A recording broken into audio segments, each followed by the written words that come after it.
बिस्मिल्लाहिर्रहमानिर्रहीम। आसमान पर तारे चमक रहे थे। कोफा की गलियां खामोश हो चुकी थी, मगर गवर्नर के महल में एक अजीब सी बेचैनी थी। गवर्नर इसहाक बिन मोहम्मद अपनी बिस्तर पर लेटा था। उसके पास दौलत की कोई कमी नहीं थी। उसके पास ताकतवर फौज और गुलाम थे, मगर उसके दिल में एक गहरा जख्म था। कुछ दिन पहले उसके यहाँ औलाद पैदा हुई थी। इसहाक बिन मोहम्मद को एक बेटे की तमन्ना थी। वो चाहता था कि इसका वारिस पैदा हो, मगर अल्लाह की हिकमत कुछ और थी। उसके यहाँ एक खूबसूरत बेटी पैदा हुई। बेटी की पैदाइश की खबर सुनकर गवर्नर के चेहरे की रंग उड़ गई। उसने उसे खुशी नहीं बल्कि बोझ समझा। उसने उसे अपनी शान में कमी समझा। वो गम उसे अंधेरे में डूब गया। उसने दरबार लगाना छोड़ दिया। उसने सरकारी मामलात से मुंह मोड़ लिया। हत्ता कि उसने खाना पीना भी तर्क कर दिया। महल की खादिम परेशान थे। कोफा के तबीब अजिज आ चुके थे। कोई नहीं जानता था कि गवर्नर को कैसे मनाया जाए। गवर्नर की बीवी कमरे में बंद रो रही थी। उसे अपने मासूम बेटी का मुस्तकबिल धुंधला नजर आता था।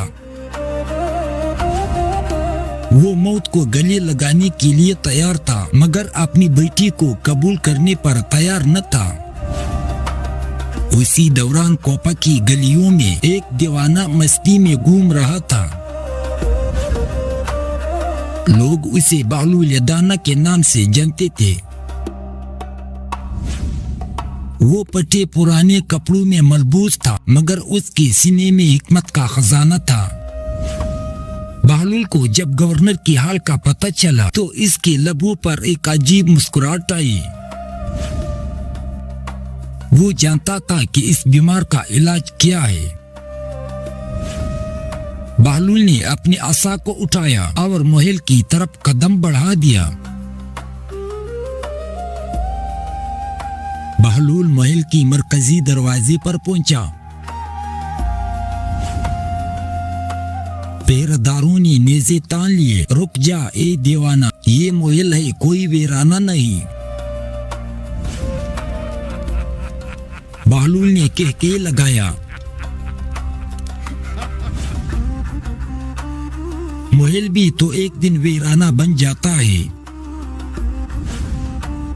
सिपाही बहलूल की दानाई से वाकिफ थे। उन्होंने रास्ता छोड़ दिया। वो शाही गुलामों के दरमियान से गुजर रहा। बहलूल गवर्नर की कमरे के बाहर रोका। बहलूल ने बगैर इजाजत पर्दा हटाया। गवर्नर इसहाक बिन मोहम्मद तकिए से टेक लगाए बैठा था। उसके चेहरे पर हवाइयां उड़ रही। वो हड्डियों का ढांचा बन चुका था। बहलूल ने बुलंद आवाज में सलाम किया। सलाम हो कोपा के इस अमीर पर जिसने अल्लाह की नियामत को गम बना लिया। बहलूल, तुम यहाँ क्या करने आए हो? बहलूल उसके करीब फर्श पर बैठ गया। अमीर, मैं तो तुम्हारी अयादत को आया हूँ। मुझे बताओ वो क्या दुख है जिसने तुम्हारी भूख और प्यास छीन ली। गवर्नर की आंखों में आंसू आ गए। बहलूल, मैंने बड़ी तमन्नाएं पाली थी। मैंने अल्लाह से वारिस मांगा था, मैं चाहता था मेरे बाद मेरा बेटा तख्त संभाले। बहलूल ने एक गहरा सांस लिया। उसने कमरे की दीवारों पर लगी डालों को देखा। आमिर, तुम अपनी अकल पर मातम कर रहे हो। तुम उस रब के फैसले पर नाराज हो जिसने तुम्हें बिन मांगे सब कुछ दिया।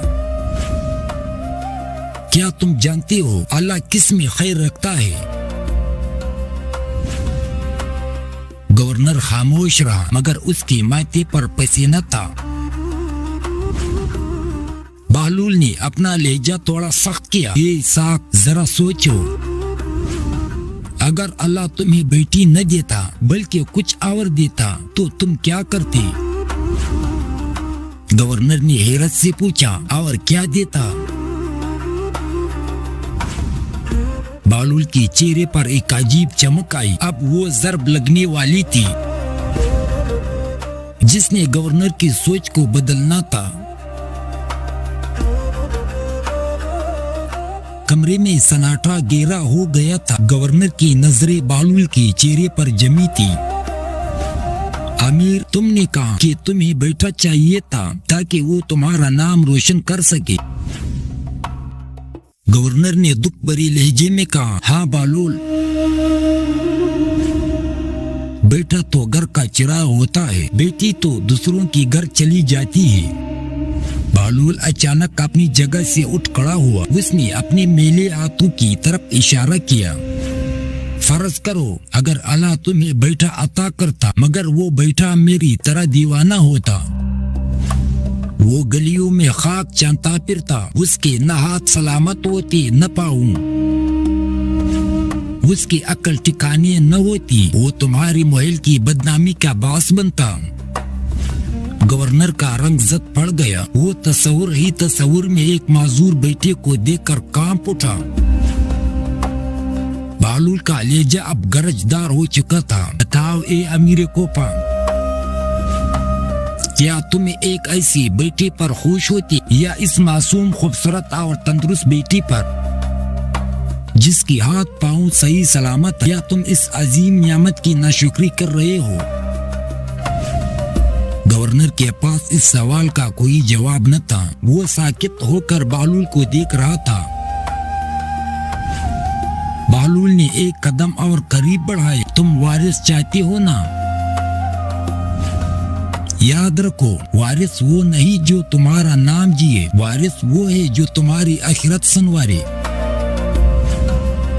और अल्लाह की नजदीक बेटी वो रहमत है जो अपने बाप के लिए जन्नत का दरवाजा खोलती है।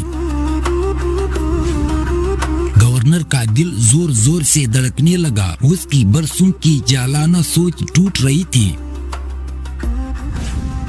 उसे अपनी मासूम बेटी का वो चेहरा याद आया जिससे उसने नफरत से एक बार भी नहीं देखा था।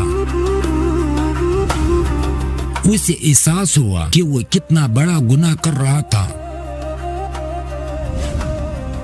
उसने अल्लाह की दी हुई एक मुकम्मल रहमत को महज अपनी अना की खातिर टुकरा दिया था।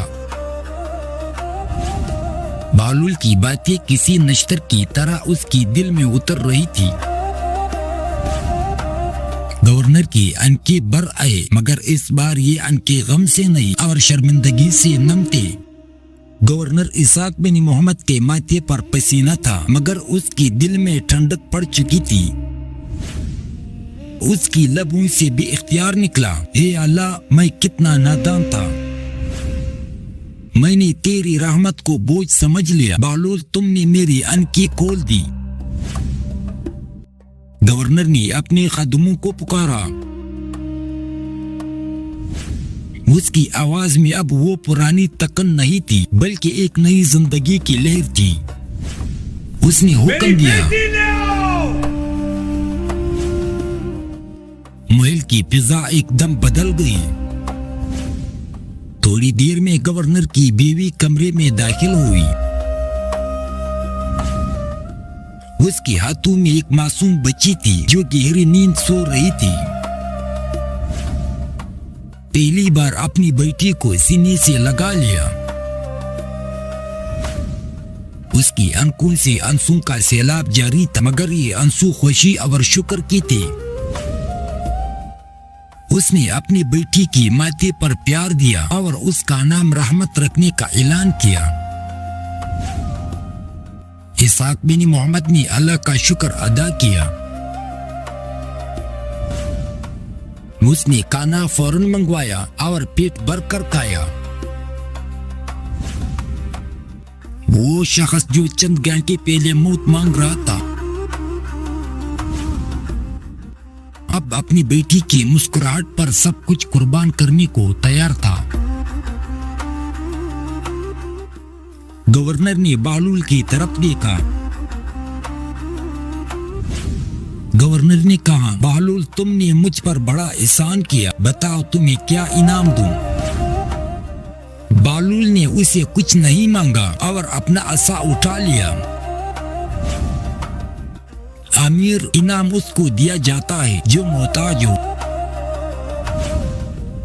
मैं तो उस बादशाह का गुलाम हूँ जो सबको देता है।